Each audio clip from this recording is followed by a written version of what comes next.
Bismillahirrahmanirrahim.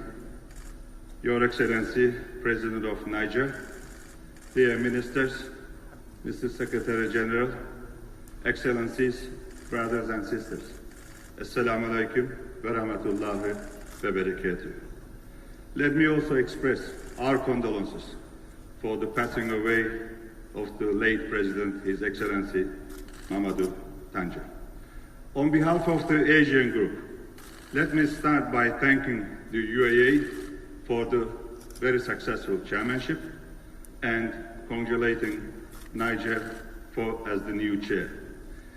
We commend Niger's efforts to bring us together despite the pandemic.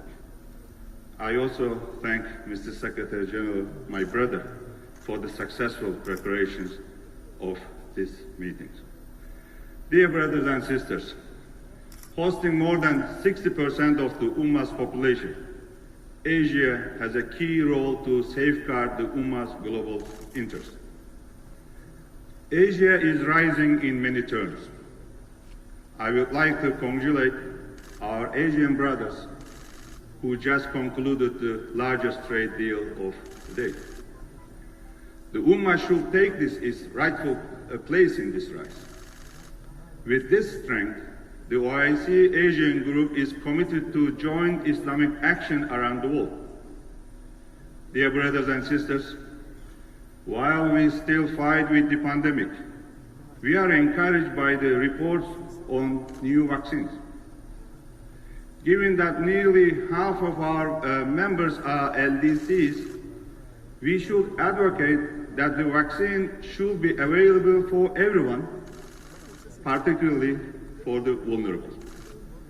Ladies and gentlemen, brothers and sisters, 2020 was a challenging year for all of us.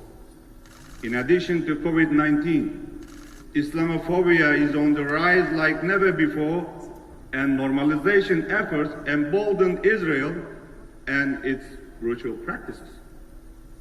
Israel's decision to suspend annexation plan was a deception. The settlement expansion reached highest levels. Their goal is clear: to make an independent, sovereign, and contiguous state of Palestine physically impossible. The coordinated international attempts to open embassies in Al-Quds also aim to undermine its status. There is a growing misperception that the Palestinian issue is losing its center place in the eyes of the OIC countries. Some even claim that it's seen as a liability by certain members. Unfortunately, the enemies of Palestinian cause took advantage of our disunity to promote such a misperception.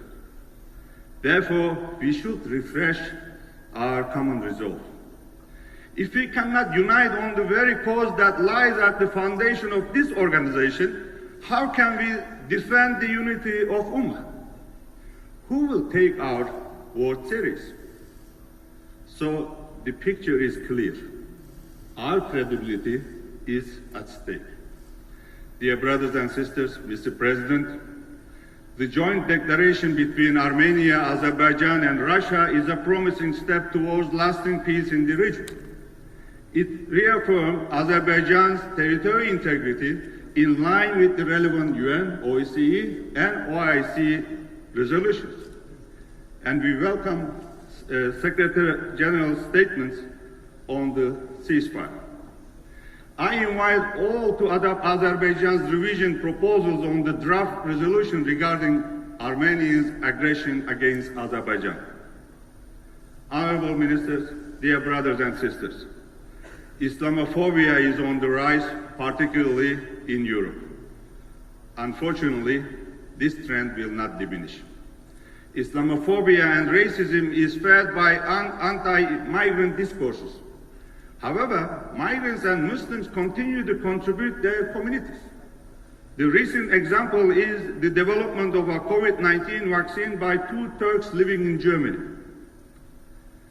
Offensive publications, defamation, and hate speech against Islam and Muslims are also on the rise. They insult all believers. Unfortunately, Europe lacks visionary leaders.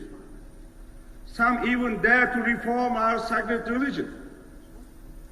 Under our counter-terrorism protects, the peace and well-being of millions of Muslims in the West are put in danger. Recently, at least 14 Muslim children from 4 different origins at school age were detained by the police, French police, following a raid at their home. They were kept for 11 hours without being allowed to meet their families.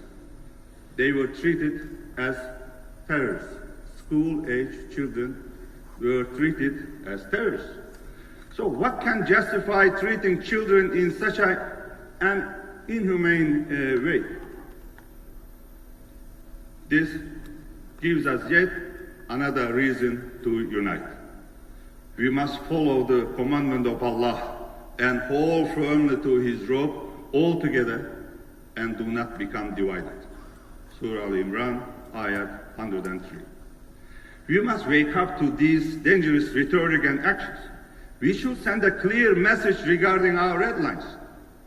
Therefore, we support Pakistani draft resolution to designate March 15 as the International Day to combat Islamophobia. And the relevant contact group must be activated and the OIC Islamophobia Observatory should be strengthened. We should also raise our voices for the fundamental rights and the freedoms of the Uyghurs, Rohingyas, Turkish Cypriots and Turkish Muslim minority in Greece, our sisters and brothers in Jammu Kashmir, Muslims in Europe, and the rest. Dear friends, brothers and sisters, as we gather in Niamey, I should also underline the importance of peace and stability in the Sahel region. We will continue to support our brothers in Sahel in their fight against terrorism, including through relevant UN organizations. Brothers and sisters, the 47th CFM has the task of electing the next Secretary General. We highly appreciate Secretary General Al-Husseini's hard work and dedication, as well as his contribution to our organization. We thank His Excellency Husseini for his services. In the line with the established rules and regulations and the principle of geographical rotation, the next Secretary General will be elected from the African group in this meeting. And we welcome the candidates nominated from the African group. We strongly hope that the African group will come up with a single consensus candidate today.